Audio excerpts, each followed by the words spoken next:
Ok. Eh, Usted decía que luego ellos comienzan a entrar sus dioses a Egipto. ¿Ocurre eso con Baal? ¿Ocurre este Sí. sincretismo religioso? Exactamente, con Baal y, por ejemplo, con Astarte. También Ya, tenemos Astarte y también tenemos, pues aunque ustedes no lo crean, uno que conocemos muy bien, uno que se conoce como Yahvé o Jehová, ¿no? Que también Yahoo. era un Baal. Sí, sí, sí, sí, tenemos también. ¿Qué es lo que va a ocurrir? Fíjense que es muy interesante. Estos dioses, como sus nombres los sabemos, los conocemos de dónde vienen, son dioses cananeos, ¿no? Sí. Entonces, estos dioses cananeos, volvemos a lo mismo. Es decir, ¿quiénes eran los Ixos? ¿Quiénes eran? No podemos hablar que eran un pueblo de hebreo, un pueblo de Israel, simplemente eran cananeos, palestinos, ¿no? Por llamarlos de alguna manera, digamos, digamos del lugar donde habitaban, y cómo van a ser un corredor comercial y un corredor, digamos, cultural en todo lo que es el Sinaí, van a empezar a adorar a sus propios dioses en la tierra de Egipto. Muy interesante porque a diferencia de otras culturas y de otros credos, los egipcios, fíjense, son muy interesantes, en realidad como les había comentado, su religión es más bien es un cosmoteísmo y creen en un dios, pero al mismo tiempo en muchos dioses. Ellos creían que, digamos, Dios se podía manifestar de muchas maneras. Entonces dicen, bueno, traen un nuevo dios. Ah, bueno, este dios, ¿quién es? Es el dios Baal. Ah, ok, ¿y dios de qué es, no? Ah, pues es el dios de la tormenta, el dios de los relámpagos, el dios de los truenos, ¿no? Ah, bueno, ok, ¿y qué más hace tu dios, no? No, pues es un dios muy poderoso. Y dicen, ah, bueno, nosotros tenemos aquí en Egipto al dios Set. El dios Set, que es el dios de las tormentas, el dios del desierto. Ustedes vienen del desierto, entonces un dios del desierto, que es también un dios muy poderoso, que ayuda a Ra a vencer a la serpiente Apep cada noche. Y bueno, es el dios del caos también, ¿no? Por ojo, no era el dios malo, era más bien el dios del caos. Entonces hay una teosíntesis. Los egipcios dicen, ¿puedes tú seguir adorando a tu dios? Tenemos estelas, unas preciosas de este periodo, que está, por ejemplo, a veces está Horus, está Set y está Baal. Y Baal lo conocemos porque tiene el gorro cónico. De hecho, mucha de la iconografía de Baal y de Astarte es egipcia. La tomaron de los egipcios. Le pusieron una corona, como la corona de Osiris, pero con sus cuernitos. Trae sus cuernitos aquí y lo identifica como Baal. Y viene escrito en jeroglíficos Baal, ¿no? También pasa con Astarte. Astarte dicen, bueno, es la diosa de la fertilidad, la diosa de la sexualidad, la diosa de las buenas cosechas. Perfecto, Hathor, ¿no? Entonces dicen, claro, es otro aspecto de Hathor. Entonces Ah, es muy interesante porque, como les comento, los egipcios no van a tener ningún problema en aceptar a los dioses extranjeros y unirlos a parte de su panteón. Y de hecho fue en la época de los Ixos y después se continúa haciéndolo de esta manera, ¿no? Por ejemplo, les digo, el mismo Yahvé o Jehová, como lo quieran pronunciar, pues realmente era un Baal digamos, en cananeo, significa señor, ¿no? Baal es señor, ¿no? Entonces había muchos Baales. Entre muchos de ellos era otro Jehová, que también era un dios de la montaña, era un dios de los montes, ¿no? Entonces dicen, ah, bueno, pues entonces lo vamos a retomar con nosotros. En Egipto hay un dios que se llama Tatenén, que Tatenén es el dios como de la tierra, dios de las profundidades, dios creador, que se asocia también con Ptah, el dios de Memphis, y dicen, bueno, vamos a juntarlos porque se parecen, ¿no? Entonces, tenemos esta época muy interesante, muchas estelas, falta muchísimo por descubrir, ¿no? También, eso sí, están enterrados en las arenas ahí de Kemet toda la información todavía que tenemos que sacar, pero lo que sí sabemos es que, por ejemplo, existen muchísimas evidencias de que había un culto sin ningún problema compartido, ¿no? ujú. Por ejemplo, de Astarte, hay una preciosa, está en el British Museum, que es una estela que está como si a la manera egipcia, pero está viendo de frente la diosa con la cara de Hathor, ¿no? Y está sobre dos panteras, ¿no? Exactamente como luego la vamos a ver digamos, en la tradición babilónica, a Ishtar, sobre dos leones, sobre dos panteras, Ujú. y con las manos así. En la versión, digamos, babilónica tienen unos anillos, en la versión egipcia tiene un loto y un papiro, ¿no? Y dice, es la misma diosa, ¿no? Entonces, muy interesante porque esto nos habla, ojo, que hubo una convivencia pacífica. En realidad, no hubo una especie de iconoclasta, no hubo de que decir, ah, pues llegaron los Ixos.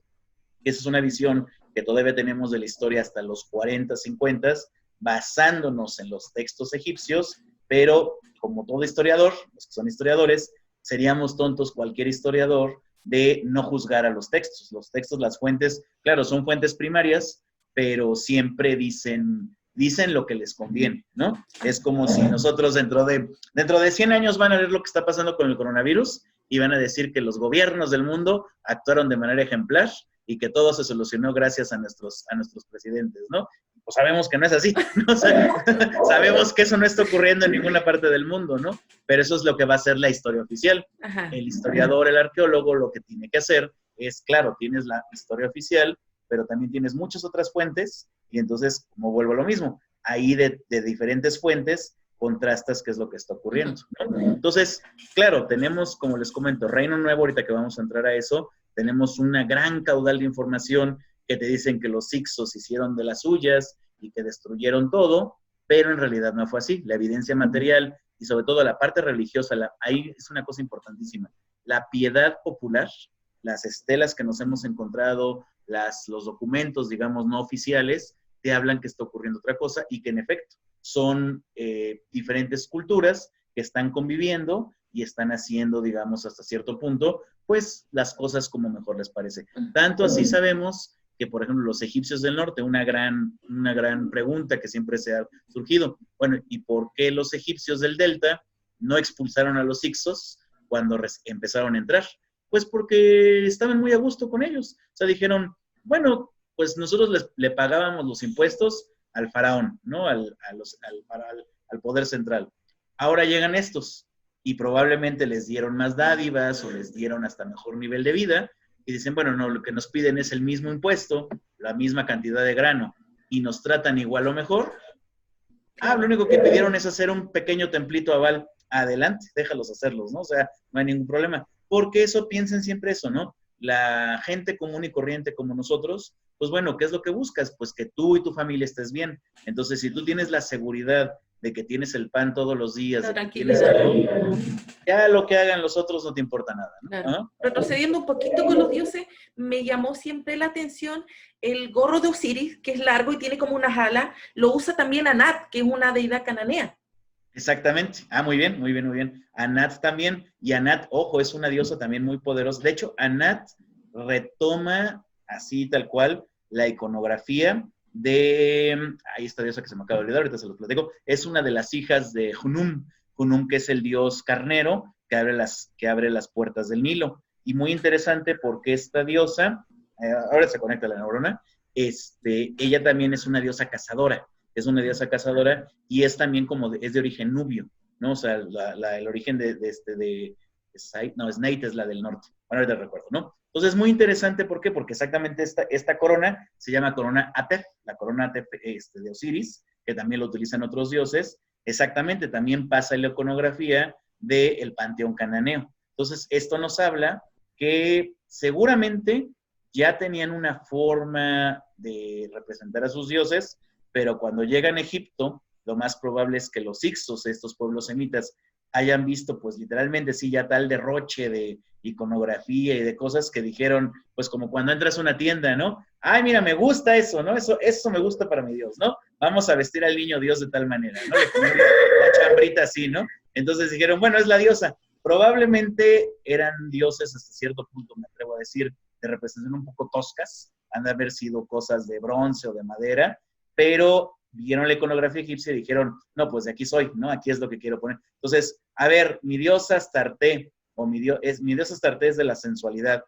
Pues quítale la ropa, ponla sexy, pero ponle los atributos, digamos, de la fertilidad, ¿no? Claro. Ana es una diosa guerrera, ponle atributos guerreros, ¿no? Pero al mismo tiempo es guerrera, pero también es de la fertilidad. Bueno, pues ponle entonces la corona de Osiris, que simboliza justamente la regeneración del grano, la regeneración de las plantas, ¿no? Entonces sí, yo creo que pasó eso, o sea, tomaron mucha iconografía y después lo vemos ya, digamos, ya en lo que sería el bronce medio y el bronce tardío, ya con la cronología del Medio Oriente, que esa iconografía se mantiene, pues digamos, hasta el final hasta el final de los tiempos, ¿no? Entonces, por eso también creo que fue muy importante la estadía de estos pueblos semitas en Egipto, retomaron muchos conceptos, ¿no? Y si hacemos una tercera sesión, un día me gustaría, analizamos los mitos de creación, las cosmogonías, Y vamos a ver que en la Biblia está lleno de referencias, aparte de mesopotámicas, también egipcias. Se ve que retomaron mucho de los elementos, digamos, de su cosmogonía y su cosmovisión. Buenísimo.